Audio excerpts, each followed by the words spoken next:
अस्सलाम वालेकुम, कैसे हैं सब। उम्मीद है सब बिल्कुल ठीक ठाक खैरियत से होंगे। आज हम बनाने जा रहे हैं खजूर आलू बुखारे और इमली की चटनी, जिसके लिए हमें चाहिए होगी हाफ़ कप खजूर, हाफ़ कप आलू बुखारा चाहिए और हाफ़ ही कप मैं लूँगी इमली का। खजूर की मैंने बीज निकाल लिए थे, आप भी पहले से ही निकाल लीजिएगा। और इसको एक गिलास पानी में 3 घंटे के लिए भिगो कर रख देना है।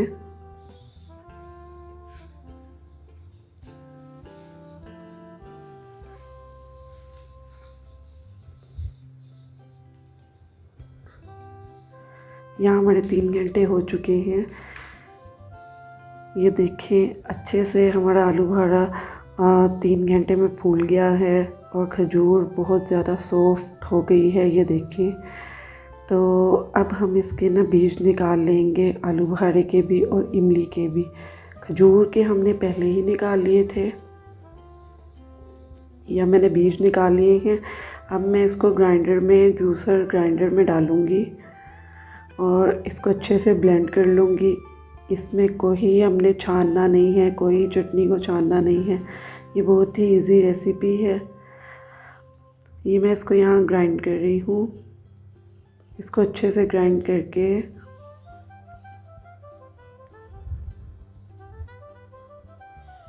सॉस पैन में डाल लूँगी।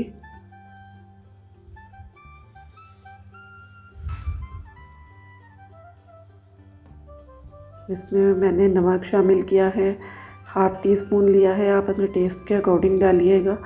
1/4 टीस्पून मैंने रेड चिली पाउडर लिया है।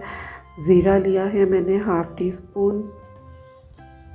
कुटी लाल मिर्च मैंने ली है, चिली फ्लेक्स जिसको कहते हैं, हाफ़ टी स्पून।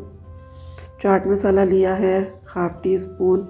ये मैंने गुड़ लिया है, आप भी इतना डालिएगा और आपको जितना पसंद हो आप उतना भी डाल सकते हैं। आप इसकी जगह शक्कर भी ले सकते हैं। इसको अच्छे से मिक्स करके अब यहाँ मैं 1 गिलास पानी का ऐड करूँगी और इसको लो फ्लेम पे हमने पकाना है जब तक ये हमारी चटनी थिक नहीं हो जाती। ये बहुत आसान रेसिपी है, आप इस रेसिपी से बनाइएगा। बहुत ही मज़ेदार ये आलू बुखारे, इमली और खजूर की चटनी बनती है।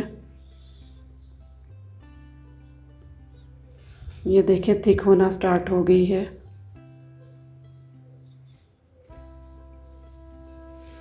हमारी चटनी तैयार है।